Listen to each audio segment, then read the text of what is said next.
Friends, welcome to Meridian Overseas. Students के काफ़ी सारी इंक्वायरीज आती हैं, मेरे पास काफ़ी सारे क्वेश्चंस आते हैं कि अगर स्टूडेंट 2021 पास आउट हैं सो वो ऑस्ट्रेलिया स्टडीज़ कैसे प्लान करें, उनका गैप आ गया है।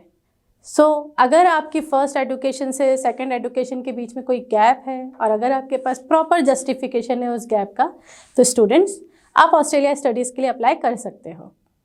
ऑस्ट्रेलिया स्टडीज़ में अप्लाई करने के लिए जैसे कि 10th की मार्कशीट, 12th की मार्कशीट और बाकी सब एकेडमिक डॉक्यूमेंट्स लगते हैं।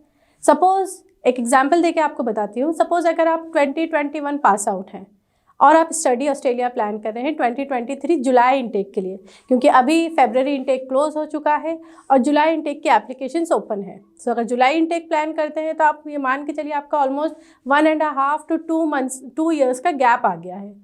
इस गैप को कवर अप करने के लिए सबसे इम्पॉर्टेंटली आप आइल्स शो नहीं कर सकते। आइल्स प्रिपरेशन हार्डली 1 से 1.5 महीने का काम होता है। अगर आप अपने एप्लीकेशन में ये शो करते हैं कि आप पिछले 2 सालों से आइल्स प्रिपेयर कर रहे थे तो इट नॉट जस्टिफाइड। इस गैप को जस्टिफाई करने के लिए अगर साइंस बैकग्राउंड से या फिर बायोलॉजी बैकग्राउंड से कोई स्टूडेंट है और उस बच्चे ने 2022 में नीट का एग्ज़ाम दिया है, चाहे स्कोर डिज़ायर्ड आया हो या नहीं आया हो, बट स्टूडेंट ने अपीयर करा है और स्टूडेंट के पास उसका रिजल्ट सर्टिफिकेट है, आप वो गैप जस्टिफिकेशन में लगा सकते हैं। इसके अलावा अगर स्टूडेंट के पास कोई डिप्लोमा है, डिप्लोमा 1 साल का भी हो सकता है, डिप्लोमा 2 साल का भी हो सकता है, but that diploma must be verified.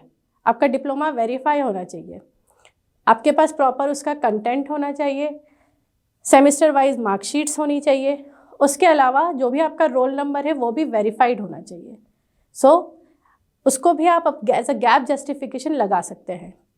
Minded students, अगर आप अंडरग्रेड से एप्लीकेशन कर रहे हैं और अगर आप वर्क एक्सपीरियंस लगाते हैं it should not be justified, क्योंकि 12th पास बच्चे को किसी भी रेपुटेड कंपनी में ऐसा जॉब नहीं लग सकती ऑन रोल। और आपको सभी को पता है कि ऑस्ट्रेलिया में कैश सैलरी एक्सेप्ट नहीं होती है। बेटर यही रहेगा कि जो आप डॉक्यूमेंट जस्टिफाई कर सके आप वही डॉक्यूमेंट अटैच करें। डॉक्यूमेंट्स के अलावा सबसे इम्पॉर्टेंटली SOP जो आपका स्टेटमेंट ऑफ पर्पस होता है, उसमें भी आपको एक प्रॉपर जस्टिफिकेशन देना पड़ेगा अलॉन्ग विद द डेडलाइंस कि आपका गैप क्यों हुआ, किस वजह से हुआ।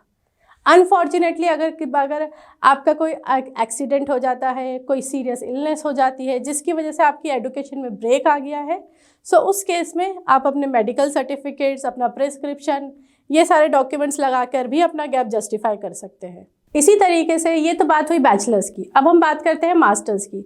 मास्टर्स में अगर आपका गैप है और आप उस गैप को जस्टिफाई करना चाहते हैं तो अगेन आपका अगर आप वर्क एक्सपीरियंस लगाते हैं तो आपका वर्क एक्सपीरियंस वेरीफाइड होना चाहिए, जस्टिफाइड होना चाहिए और आपकी जो सैलरी है वो बैंक में क्रेडिट होनी चाहिए। मिनिमम 3 to 4 मंथ्स की सैलरी आपकी बैंक में क्रेडिट होनी चाहिए at the time of application. जो भी डॉक्यूमेंट्स आप वेरिफिकेशन के लिए लगाते हैं, जो भी डॉक्यूमेंट्स आप अपना गैप जस्टिफिकेशन के लिए लगाते हैं, ये डॉक्यूमेंट्स वेरीफाई होना चाहिए हर एक स्टेज पे, चाहे वो बैचलर्स एप्लीकेशन हो चाहे वो मास्टर्स एप्लीकेशन हो। इसी तरीके के और कोई अगर आपके क्वेश्चंस हैं आप हमारी वेबसाइट विजिट कर सकते हैं, हमें पिंग कर सकते हैं। Even we are giving personal counselling, तो आप यहाँ पर आके हमसे काउंसलिंग भी ले सकते हैं। To get more updates on Australia study visa, like the video, subscribe the channel and don't forget to press bell icon. Thank you.